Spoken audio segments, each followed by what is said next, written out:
This video is sponsored by PCBWay. More on them in just a bit. Hey guys, welcome back to brightnighttech. My name is Berto and today is a different kind of video. So we're fixing a 3D printer today. A co-worker of mine wanted to get rid of his Ender 3. He says he was never able to level it correctly.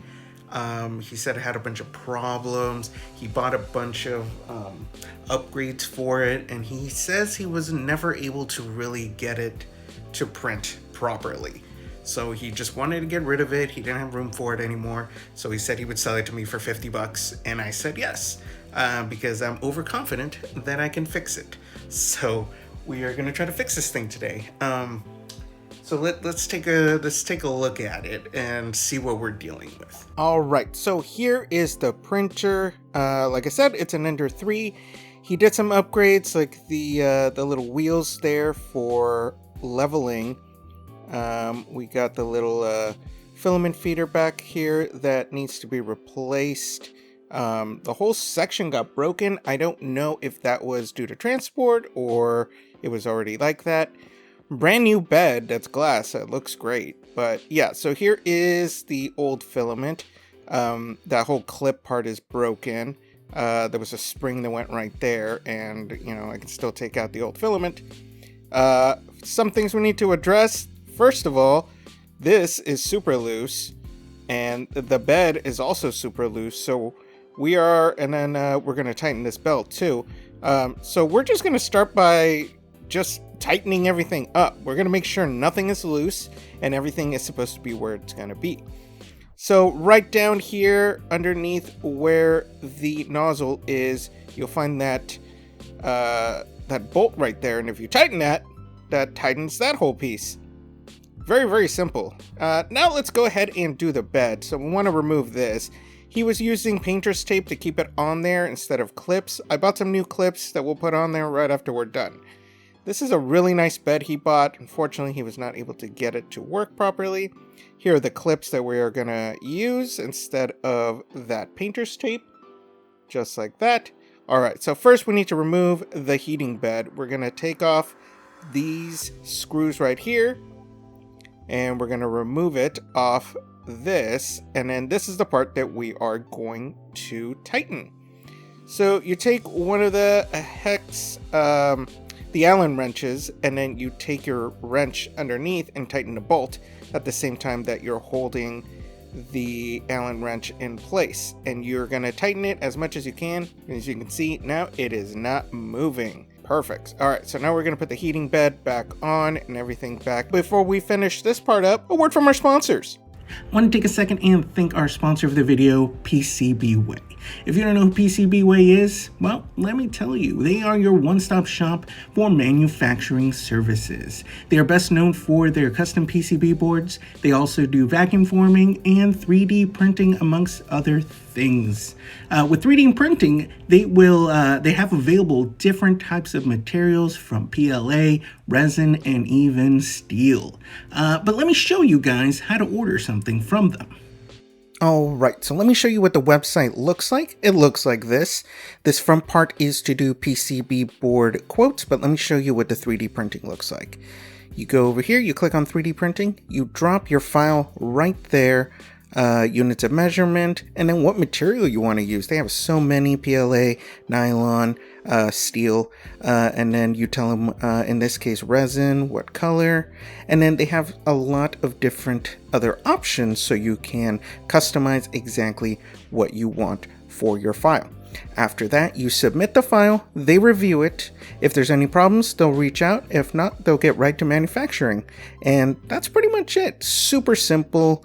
Great way to get these services. So make sure you check them out. Link is in the description. As someone that has used them, they have very high quality work that they give back to you. So definitely check them out.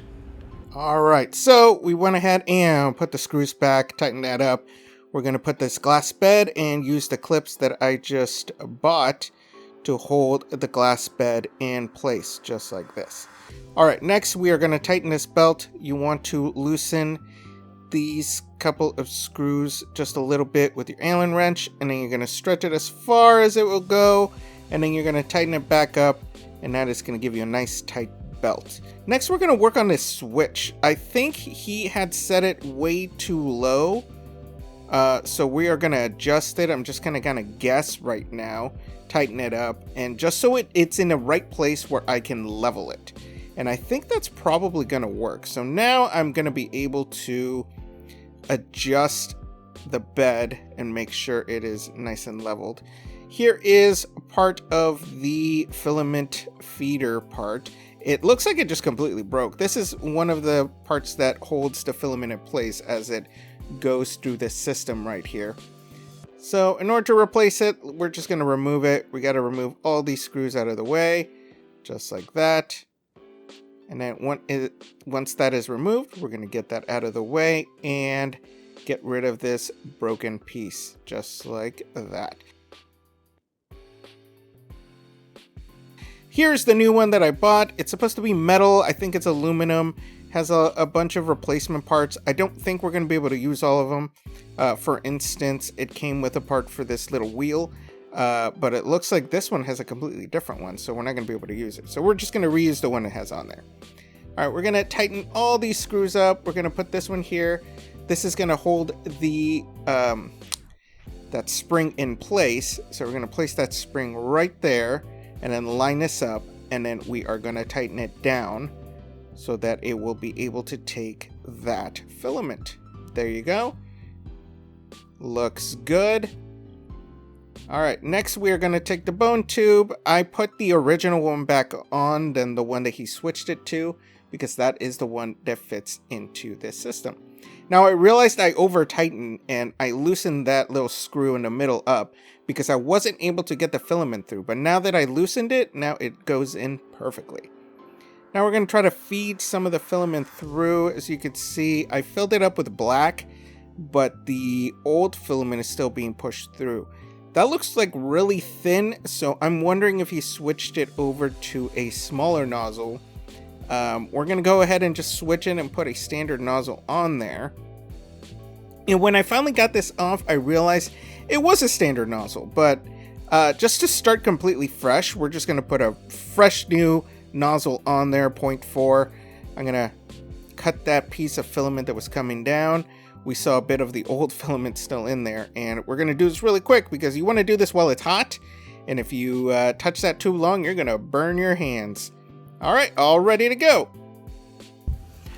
All right, so I think I'm going to call it a night. It's pretty late, but I think I almost got it. So just as a review, we tightened this, we changed this, we upgraded this guy because had broken off completely. I tightened this, tightened the bed, fixed the switch, leveled this out as best as I could. But I think we're almost there. Stay tuned. Okay, so I did try to print a piece, but as you can see, it didn't stick to the bed. So what we're gonna do is we're gonna prime the bed and see if it'll print. Okay, so I put a little bit of glue stick on there. Now, why didn't I do that in the first place? Not really sure. I think I just wanted to see if it was gonna even, you know, print onto the bed. So I didn't really think about priming it. I was hoping it would just do it, but seeing all the problems it had, I'm not super surprised. So I put a little bit of glue stick on there. And you want to make sure it's nice and sticky, because if you put it on in the beginning and then you let it heat up, it's just going to dry it out and it's actually not going to serve the purpose that you want it. So I'm going to put some on there right before it starts printing, and then we are going to see if it actually puts it on the bed. And it's looking good right now, so we'll check back and see what happens to this. Alright, looks like it printed really, really well. That top layer looks fantastic. This was about a 35-minute print, and it looks really good. Holy crap, I did it. It actually printed. That's pretty crazy. I didn't think I was going to be able to do it. I worked on it for a few hours the other night, as you guys saw, and then today was just getting the plate primed with some glue, and it worked. It freaking worked. I'm so happy. So $50 was the printer, the filament drive thing, that was $10, and then I bought new ones of these, and those were like $5-6, which I didn't technically need. I have little like paper clip things, so I could have just used that, but you know, I was very I was pretty sure I was gonna be able to fix it, so I'm super happy. Yeah, so let's take it off the bed here if we can. Ooh, wow. All right, let's take a closer look. Look at that. That looks great. There's a little bit of a line there, but that's okay. I also printed out these little upgrades for it for the filament holder, and look how great that print came out. In case you guys weren't sure what this was, this is a filament guide. This has a little hole right there. This guy just goes here. Ah, see, there you go. Yeah, that works great. So, I'll try to find good lighting. So there you have it. I am super happy with it. I'm glad I was able to fix it. And now I have another printer for my mini print farm thing. Yeah, super happy with it. Thanks for watching. If you guys have any questions, go ahead and put in the comments below. Don't forget to subscribe and hit that bell button for notifications. And we will see you next time.